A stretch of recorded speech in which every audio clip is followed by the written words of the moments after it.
सभी दोस्तों को मेरा प्यार भरा सलाम है, नमस्कार। उम्मीद करता हूं आप सब लोग अच्छे होंगे। दोस्तों मैं अफान खान स्वागत करता हूं आपका अपने ही यूट्यूब चैनल में। दोस्तों आज के टाइम में हमारे समाज में इतना ज़्यादा माहौल ख़राब हो रहा है, इतनी ज़्यादा नफ़रतें पैदा हो गई हैं, वो भी सिर्फ गंदी राजनीति की वजह से। हर इंसान आज के टाइम में एक दूसरे को नीचा दिखाने में लगा हुआ है। मैं आपको एक वीडियो दिखाता हूँ। एक वीडियो आपने हो सकता है देखी हो। एक लड़का है दिल्ली का, दीपक नाम से, और ये बहुत ज़्यादा सोशल मीडिया पे एक्टिव रहता है। और ये जो होता, ये सारी जो जितनी भी बातें करता है, किसी भी बात का कोई लॉजिक नहीं होता है। ये वीडियो देखिए आप। ये भारत का संविधान है। आप मुस्लिम, मैं हिंदू, साथ रह रहे दोनों देश के नागरिक हैं। सही बात। आप संविधान पहले मानोगे या कुरान पहले मानोगे? हमारा कुरान पहले, संविधान से पहले भी, संविधान से पहले कुरान है। संविधान और संविधान अलग चीज है, कुरान अलग चीज है। आपके धर्म के जैसे आप गीता को पहले पूछते हो। नहीं पूछते। एक मिनट रुको भैया, पहले संविधान या गीता? पहले संविधान। भैया मुल्ला जी पहले सुन लो, पहले गीता या संविधान? संविधान। पहले गीता या संविधान?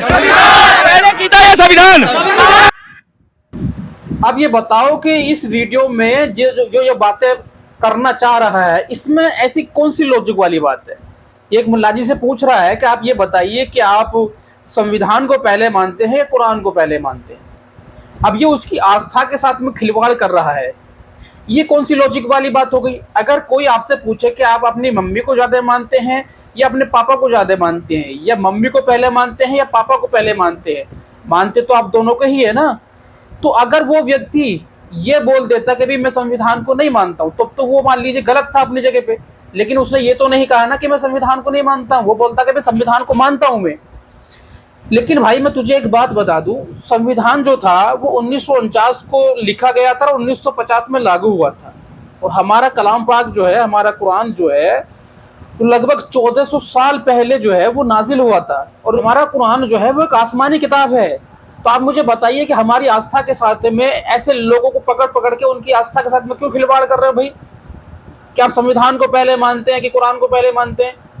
भाई हमारा कुरानी, हमारा मजहब ये सिखाता है कि आप जिस मुल्क में रह रहे हो, जिस देश में रह रहे हो, उससे मोहब्बत करो, वहाँ के संविधान को मानो। ये हमको कौन बता रहा? मैं कबीरदास जी का एक दोहा आपको सुनवा देता हूँ, अगर आपने नहीं सुना तो। उन्होंने बोला था कि गुरु गोविंद दाऊ खड़े, काके लागू पाए, और बलिहारी गुरु आपने गोविंद दियो बताए।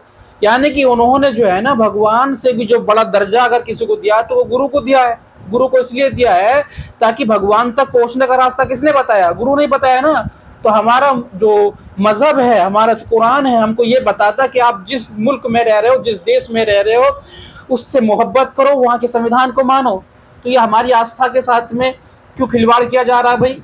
क्या आप संविधान को मानते हैं पहले कि कुरान को मानते हैं? हाँ, अगर लोग मना कर रहे कि हम संविधान को नहीं मानते तो वो गलत है। और रही बात संविधान की, तो हम तुझसे ज्यादा संविधान को मानते भाई, उसको क्यों पकड़ रखा भाई तू? और इस तरह की बातें करने का मतलब और कुछ नहीं है, सिर्फ टीआरपी हासिल करना होता है, ज्यादा व्यूज पाने होता है, ज्यादा लाइक्स पाने होता है, यानी कि लोगों की नजर में आना होता है।